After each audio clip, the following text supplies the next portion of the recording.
Frontline.mk на прва линија. Диабетичарите се една од ранливите категории во Македонија.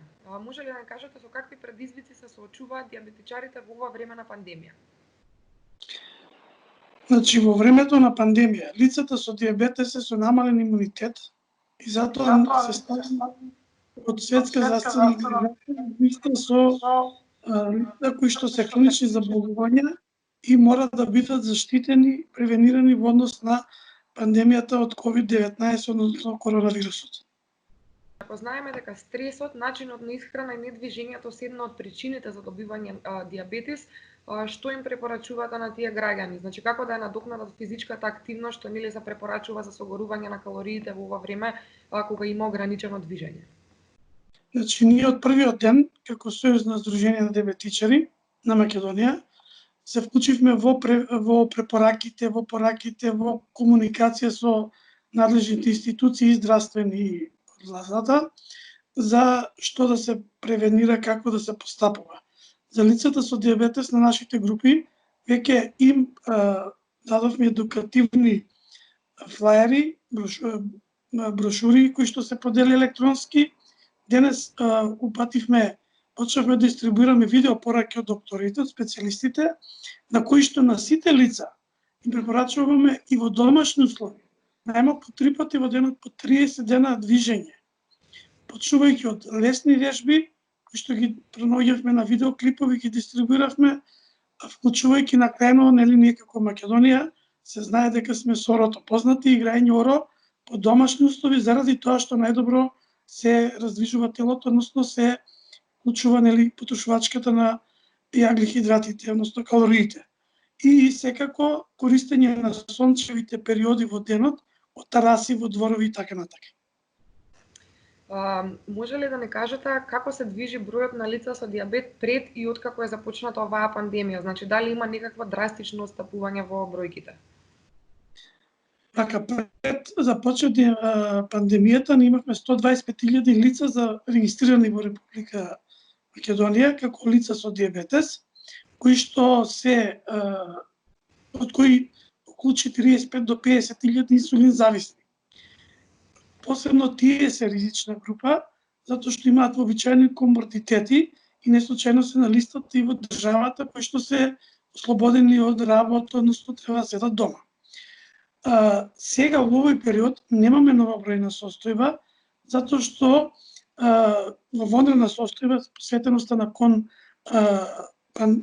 спречување на епидемијата, мислам дека нема да најдеме релевантен број кој што би ни кажал дали извор по право, релевантен извор кој што ќе има податоци колку лица е зголемен бројот.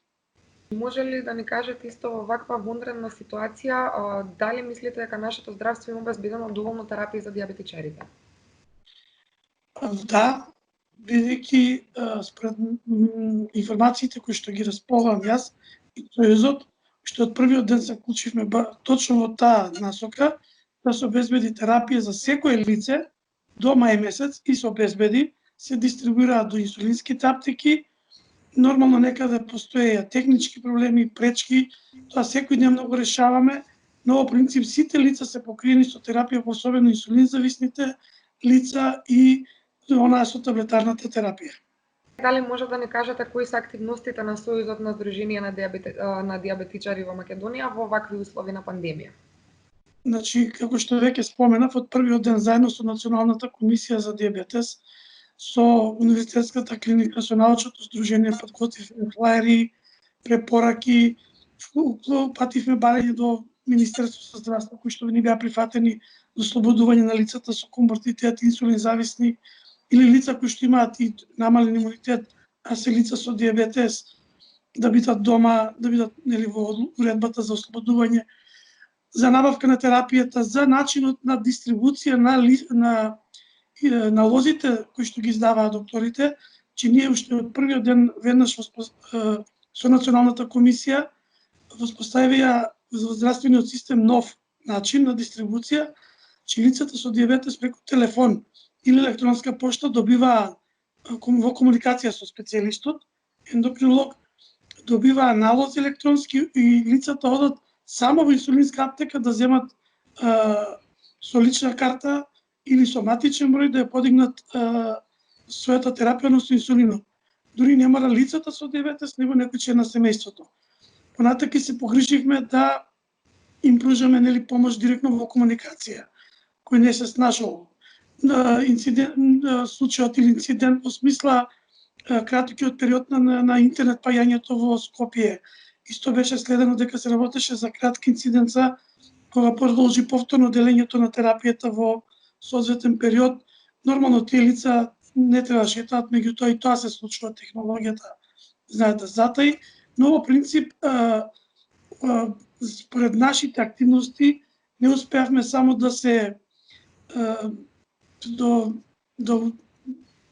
да кажам да уредиме, да ги ослободат сите лица од работните обврски, бидејќи имаме работодавци и во јавен сектор и во приватен сектор кои што не се многу посветени на тоа и ги тераат додатна работа.